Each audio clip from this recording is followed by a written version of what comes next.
Hello everyone, hope everybody is doing good. स्वागत है आप सबका एक और नई वीडियो में। इस वीडियो में मैं एक बहुत सिंपल सी मंथली आयरन फ्लाई स्ट्रेटजी आपको बताने वाला हूं एंड उसकी मैं आपको एडजस्टमेंट भी बताऊंगा। आयरन फ्लाई एक काफ़ी ज़्यादा फेमस स्ट्रेटजी है जो बहुत सारे ट्रेडर्स मंथली भी ट्रेड करते हैं, वीकली भी करते हैं एंड अब आजकल इसको इंट्राडे में भी ट्रेड किया जाता है। वीकली की तो मैंने कुछ वीडियोस ऑलरेडी बनाई हैं अपने यूट्यूब चैनल पे, बट मंथली की मैंने अभी तक एक भी वीडियो नहीं बनाई है। एंड आज जो मैं ये आपको एडजस्टमेंट बता रहा हूँ, ये यूनिक एडजस्टमेंट है बिकॉज ये अभी तक मैंने एक बार भी डिस्कस नहीं की है अपने यूट्यूब चैनल पे। ठीक है, तो अब ये पूरी वीडियो में सबसे पहले मैं आपको इस आयरन फ्लाई के रूल्स बता दूंगा, इसका लॉजिक बताऊंगा। उसके बाद हम एक प्रैक्टिकल एग्जाम्पल भी देखेंगे कि कैसे वो डिप्लॉय होती है, उसमें एडजस्टमेंट कैसे होता है। तो आराम से एकदम तसल्ली से वीडियो देखिएगा एंड हो सके तो पेन एंड पेपर लेके बैठिए, नोट्स बना लीजिएगा बिकॉज जो इसकी एडजस्टमेंट है वो थोड़ी सी इंपॉर्टेंट होने वाली है। एंड अगर इसमें आपको कोई भी डाउट आता है तो वीडियो पॉज करके उसी समय पहले अपना डाउट पूछ लीजिएगा, उसके बाद फिर वीडियो को रिज्यूम करिएगा। ठीक है, तो बिना कोई टाइम गवाए फटाफट एक बार पहले स्ट्रैटेजी के रूल्स देख लेते हैं एंड इसके बारे में फिर और डिस्कशंस करते हैं आगे। मैं अभी सिमुलेटर पे आ चुका हूँ एंड यहाँ पे मैं ना आपको मंथली स्ट्रैटेजी बताने वाला हूँ एंड इसको मैं साइमल्टेनियसली डिप्लॉय भी करूंगा एंड उसके साथ साथ मैं आपको इसके रूल्स भी बताता जाऊंगा। तो जिन भी ट्रेडर्स को पहले नहीं मालूम आयरन फ्लाई क्या होती है, सबसे पहले मैं एक आयरन फ्लाई डिप्लॉय करता हूं। अब ये मैं आपको जनवरी का एग्जांपल दिखा रहा हूं, जनवरी मंथ का। तो deployment date first day of the month होगा, महीने का जो भी पहला ट्रेडिंग सेशन होगा। हमें उससे फर्क नहीं पड़ता है कि वो मंडे है या ट्यूसडे है या वेडनेसडे है। अगर वो मंडे से फ्राइडे के बीच में है, वीकेंड ऑब्वियसली नहीं होना चाहिए बिकॉज वहां पे आप ट्रेड नहीं कर पाएंगे। वीकडे जो भी होगा पहला ट्रेडिंग सेशन, वहां पे मैं अपनी ट्रेड डिप्लॉय कर दूंगा and entry time exactly 10 AM का मैं ले रहा हूँ।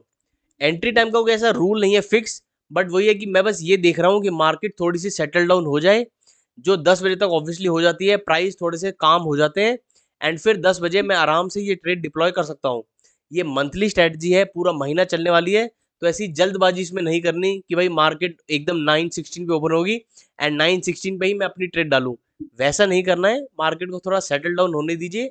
आराम से 10 बजे ट्रेड यहाँ डालूंगा मैं, जिसमें एक्सपायरी 30th ऑफ जनवरी की है बिकॉज ये मंथली स्ट्रैटेजी मैं बता रहा हूँ, पूरा महीना इसको होल्ड करने वाला हूँ मैं। ठीक है, अब आयरन फ्लाई क्या होता है, इसमें एट द मनी का सबसे पहले कॉल एंड पुट ऑप्शन में सेल करूंगा। तो देखिए एट द मनी स्पॉट का हल्का सा ब्लूइश कलर होता है, 23,600 एट द मनी चल रहा है, तो इसका कॉल एंड पुट ऑप्शन में सेल कर दूंगा एंड इसके ब्रेक इवन्स मैं बाय कर लूंगा। देखिए ब्रेक इवन्स आपको ना यही दिए होते हैं, नीचे की तरफ का ब्रेक इवन है 22,825 एंड ऊपर की तरफ का ब्रेक इवन है 24,375। तो ये दोनों ब्रेक इवन्स से जो भी नियरेस्ट स्ट्राइक होगा उसको मैं बाय कर लूंगा। पुट ऑप्शन की तरफ 22,800 यहाँ पे चलिए मैं बाय कर लेता हूँ एंड वहीं ऊपर की तरफ 24,400 का यहाँ पे मैं कॉल ऑप्शन बाय कर लेता हूँ। ऑल राइट, तो लेफ्ट हैंड साइड पे आप ट्रेड देख सकते हैं एंड राइट हैंड साइड पे आप इसका परफेक्ट पे ऑफ चार्ट देख सकते हैं। इसी को ही आयरन फ्लाई बोला जाता है, जहाँ पे आपकी सारी इन्फॉर्मेशन दी हुई है एंड जिसमें सबसे ज्यादा इंपॉर्टेंट है ब्रेक इवंस। ब्रेक इवंस पे हमें हमेशा नजर रखनी है। ठीक है, तो अब ये स्ट्रैटेजी में दो अलग कंडीशंस हैं जिसपे मुझे बहुत ज्यादा ध्यान देना होगा। पहली कंडीशन ये है कि जब तक मार्केट मेरे ग्रीन टेंट के अंदर है, मैं कुछ भी नहीं करूंगा, मैं अपनी ट्रेड को पूरा होल्ड करूंगा एंड तब तक मैं होल्ड करूंगा जब तक मार्केट मेरे ग्रीन टेंट के बाहर नहीं आ जाता। एंड अगर मान लो बाई चांस पूरा महीना मार्केट मेरे ग्रीन टेंट के अंदर ही रहता है एंड डिप्लॉयड कैपिटल पे कभी भी मुझे अगर 4 या 5% का पॉजिटिव दिखता है, तो वहां पे मैं अपनी ट्रेड क्लोज भी कर सकता हूँ। ठीक है, तो पहली कंडीशन ये हो गई। अब दूसरी कंडीशन ये है कि जैसे ही मार्केट मेरे ग्रीन टेंट के बाहर जाएगा, मतलब मेरे ब्रेक इवन के बाहर जाएगा, मुझे वहां पे एडजस्टमेंट करनी है। ऊपर की तरफ का ब्रेक इवन है 24,150 एंड नीचे की तरफ का ब्रेक इवन है 23,050। जैसे ही ऊपर या नीचे ब्रेक इवन के क्रॉस करता है मार्केट, वहां पे मैं एडजस्टमेंट करूंगा। एंड एडजस्टमेंट क्या है अभी आपको कुछ देर में पता चल ही जाएगा। एंड एक बात आप हमेशा याद रखिएगा कि जब भी ये पूरी ओवरऑल स्ट्रैटेजी में मुझे 4 या 5% का पॉजिटिव दिखेगा ऑन माई डिप्लॉयड कैपिटल, मैं अपनी पूरी ट्रेड क्लोज कर दूंगा बिकॉज मेरा वहां पे टारगेट हिट हो चुका है। ठीक है, अब इसको फॉरवर्ड टेस्ट करते हैं, लेट्स सी इसमें क्या होता है।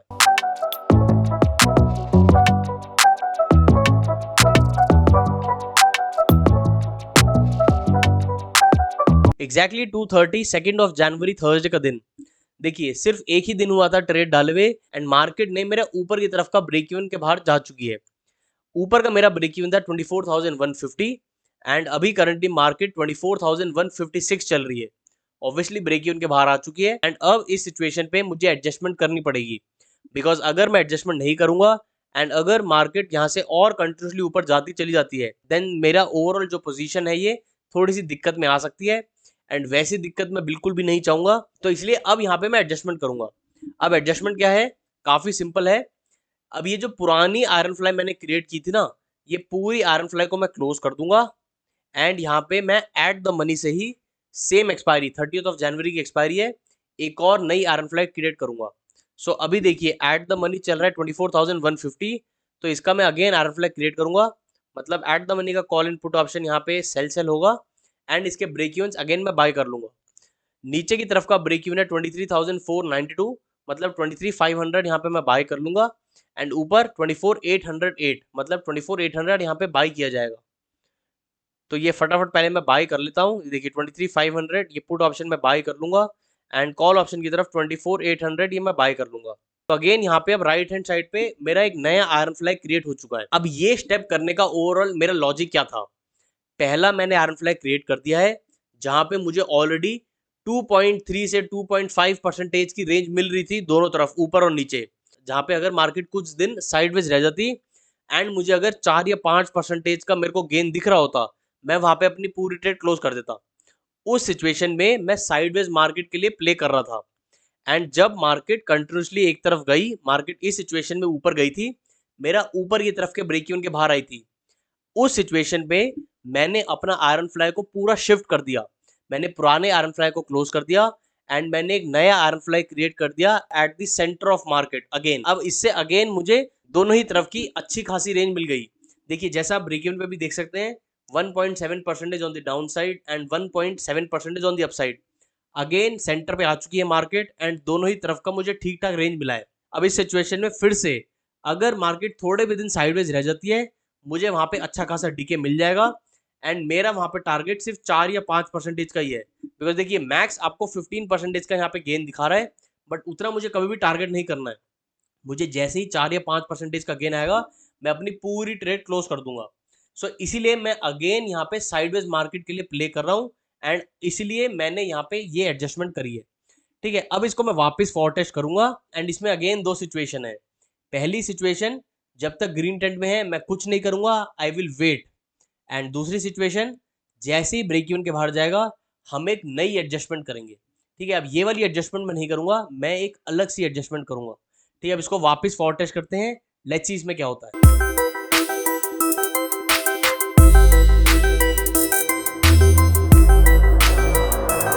एग्जैक्टली 11:45 6 ऑफ जनवरी मंडे का दिन। नीचे की तरफ का ब्रेक इवन था 23,742 एंड अभी करंटली मार्केट 23,708 चल रही है। सो ऑब्वियसली ब्रेक इवन के नीचे आ चुकी है एंड अब इस सिचुएशन पे मुझे एडजस्टमेंट अगेन करनी पड़ेगी। पहली सिचुएशन पे मैंने वहां पे पुरानी आयरन फ्लाई को क्लोज करके एक नई आयरन फ्लाई क्रिएट की थी, तो वैसी चीज अब मैं अगेन नहीं करूंगा, बिकॉज अब यहाँ पे मैं डायरेक्शनल प्ले करूंगा। पहले मैं साइडवेज मार्केट के लिए प्ले कर रहा था, मैंने एडजस्टमेंट करी, अगेन मैं साइडवेज मार्केट के लिए प्ले कर रहा था, उसमें फिर मैंने दूसरी एडजस्टमेंट अब मैं करूंगा एंड अब मैं डायरेक्शनल मार्केट के लिए प्ले करूंगा। तो अब इसमें मैं क्या करूंगा, देखिए मार्केट नीचे की तरफ मेरे ब्रेक इवन के बाहर आई है, तो यहाँ पे मैं पुट ऑप्शन में काम करूंगा। यही अगर ऊपर की तरफ होती तो मैं कॉल ऑप्शन में काम करता। देखिए 23,500 जो मैंने पुट ऑप्शन बाय किया था वो ऑलरेडी ठीक ठाक चल रहा है। अब इस सिचुएशन में मैं थोड़ा इन द मनी जाके एक नया पुट ऑप्शन बाय करूंगा एंड ये पुराने वाले पुट ऑप्शन को मैं क्लोज कर दूंगा। ठीक है, अब ये वाला एक बार मैं पुट ऑप्शन क्लोज कर देता हूँ एंड मैं एक नया पुट ऑप्शन यहाँ पे बाय करूंगा। एंड अब वो कौन सा पुट ऑप्शन होगा, मैं वो वाला पुट ऑप्शन बाय करूंगा जहां पे मुझे नीचे की तरफ 3 या 4% का गेन दिख रहा हो। ठीक है, इसको अब देखिए मैं ना एक बार इसको ट्राई करता रहूंगा। जैसे पहले मैं एट द मनी का ही पुट ऑप्शन अगर बाय करूंगा, मुझे यहाँ पे गेन नहीं दिख रहा है, तो ऑब्वियसली ये मैं नहीं करूंगा। अब इसको हटा के हम थोड़ा और इन द मनी जाएंगे। इसका मोटा मोटी मतलब ये है कि आपको थोड़ा एक्सपेंसिव यहाँ पे पुट ऑप्शन बाय करना है ताकि आपका नीचे की तरफ थोड़ा सेफ हो जाए। तो ये भी मैं बाय नहीं करूंगा, मैं थोड़ा और नीचे जाऊंगा। देखिए 24,000 अगर हम करेंगे तो ये मेरा थोड़ा सेफ हो चुका है, बट यहाँ पे मुझे डिजायर्ड मेरा वो रिजल्ट नहीं मिल रहा। तो मैं थोड़ा और नीचे जाऊंगा, ये 24,100 ये मैं बाय कर दूंगा। तो ऑल राइट, तो अब ये ठीक लग रहा है। इस सिचुएशन में मुझे 3 से 4% ऑन माई डिप्लॉयड कैपिटल मुझे दिख रहा है, तो ये वाली बेट मैं ले सकता हूँ। लेकिन उसके साथ साथ आपको ना ये भी चीज देखती रहनी है कि आपका ब्रेक इवन भी कम होता जा रहा है। जैसे जैसे आप जितना महंगा पुट ऑप्शन बाय कर रहे हैं, आपका ब्रेक इवन देखिए छोटा होता जा रहा है। बिकॉज अगर ये मैं एट द मनी का पुट ऑप्शन बाय करता, मेरा ऊपर की तरफ मुझे 3.3% की रेंज मिल रही थी। बट अभी इस सिचुएशन में मैंने 24,100 का ये बाय किया है, जिसकी वजह से 3.3% से वो रेंज कम होकर सिर्फ 2.4% पे आ चुकी है। तो वो आपको थोड़ा सा सैक्रिफाइस करना पड़ेगा रेंज को लेकर। ठीक है, तो ये आपको हमेशा समझना पड़ेगा कि मार्केट फ्री में कोई चीज़ नहीं देती। अगर मार्केट आपको नीचे की तरफ वो सेफ बेट दिखा रही है, इसका मतलब वो ऑपोजिट साइड पे आपका रेंज आपकी वो छोटी करती जा रही है। ये चीज़ आपको हमेशा याद रखनी है। बिकॉज अगर मान लीजिए मैं इसमें थोड़ा और महंगा लेता हूँ, मान लीजिए मैं 24,300 लेता हूँ इंस्टेड ऑफ 24,100। अब इससे क्या हुआ है, सेफर साइड काफ़ी अच्छा हो चुका है एंड अच्छा खासा ही दिखा रहा है, बट इसमें रेंज काफ़ी छोटी हो चुकी है, सिर्फ 2.1% की रेंज है, जो मैं नहीं चाहूँगा बिकॉज उसमें थोड़ा रिस्क हो सकता है। इसीलिए मैं ये वाली रेंज नहीं लेना चाहूँगा एंड मुझे ठीक ठाक यहाँ पे रेंज भी चाहिए ऊपर की तरफ। तो 2.4% की रेंज ठीक है, इतनी यहाँ पे मुझे लगता है कि वो सेफ है। अब ये जो एडजस्टमेंट है ये आप थोड़ी सी डिस्क्रिप्शन के साथ इसको कर सकते हैं एंड उसमें आप रेंज देख सकते हैं कि कितनी रेंज आपको सेफ लग रही है, उस हिसाब से ही आप यहाँ पे बाय कर लीजिए। एंड अब इसको मैं वापस फॉरवर्ड टेस्ट करूंगा एंड इसमें अब देखेंगे क्या होता है। अब इस सिचुएशन पे अगर मार्केट वही रह गई, देयर इज नो प्रॉब्लम। अगर मार्केट कंटिन्यूसली फॉल कर गई, देयर इज नो प्रॉब्लम। अगर मार्केट स्लाइडली ऊपर जाती है, even then there is no problem because 2.4% की रेंज है। सिर्फ एक ही सिचुएशन है जहां पे मैं अपनी पूरी ट्रेड क्लोज करूंगा कि अगर मार्केट कंटिन्यूसली ऊपर जाती है, रिवर्सल दिखाती है एंड ये जो मेरा ऊपर का ब्रेक इवन है 24,273, अगर इस लेवल के ऊपर जाएगी, जैसे ही इसके ऊपर जाएगी मैं अपनी पूरी ट्रेड क्लोज कर दूंगा, मैं इसमें और ज्यादा वेट नहीं करूंगा। एंड इसमें एक और इम्पॉर्टेंट बात यह है कि ये जो आप पुट ऑप्शन नया बाय करेंगे, इसको आप पहले इसी प्लेटफॉर्म पे ना इसको रन करके देख लीजिएगा लाइव मार्केट में एंड पहले आप डिसाइड कर लीजिए कि आपको कौन सा पुट ऑप्शन बाय करना है, उसके बाद आप लाइव मार्केट में इसको एग्जीक्यूट करिएगा। बिकॉज अगर आप पहले पुराना वाला पुट ऑप्शन को क्लोज कर देंगे, देन आपका मार्जिन इंक्रीज हो जाएगा। तो ये छोटा सा पार्ट है बट बहुत ज्यादा इंपॉर्टेंट पार्ट है। ठीक है, अब इसको वापस फॉरवर्ड टेस्ट करते हैं। अब इसमें अगेन वही दो सेम सिचुएशन। पहली सिचुएशन, जब तक मेरी रेंज के अंदर है मैं कुछ नहीं करूंगा एंड जैसे ही मुझे 3 या 4% का मेरा डिजायर्ड यहाँ पे टारगेट दिखेगा ऑन माई डिप्लॉयड कैपिटल, मैं अपनी पूरी ट्रेड क्लोज कर दूंगा। एंड दूसरी सिचुएशन, जैसे ही मेरे ब्रेक इवन के बाहर जाएगा ऊपर की तरफ, अगेन मैं अपनी पूरी ट्रेड क्लोज कर दूंगा। ठीक है, इसको वापस फॉरवर्ड टेस्ट करते हैं, लेट्स सी इसमें क्या होता है।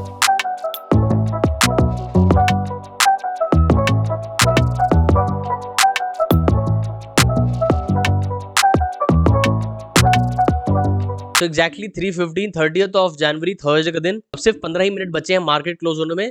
तो इस सिचुएशन में मैं अपनी पूरी ट्रेड क्लोज कर दूंगा। ठीक है गाइस, बस यही सिंपल सी स्ट्रेटजी है। आई एम श्योर आपको पूरी स्ट्रेटजी समझ आ गई होगी, इसका लॉजिक समझ आ गया होगा कि क्यों मैंने पहले आयरन फ्लाई क्रिएट किया, उसमें मैंने एडजस्टमेंट में एक और नया आयरन फ्लाई क्रिएट किया एंड उसके बाद मैं कंप्लीटली डायरेक्शनल गया हूँ। इस स्ट्रेटजी के बारे में आपको कोई डाउट है, आप मुझे कमेंट सेक्शन में पूछ सकते हैं। इसी स्ट्रेटजी अगर आपको और दूसरे पार्ट चाहिए, देन मैं इसका कंप्लीटली एक और डिटेल वीडियो लेके आ जाऊंगा, आप बस पार्ट 2 लिख दीजिएगा।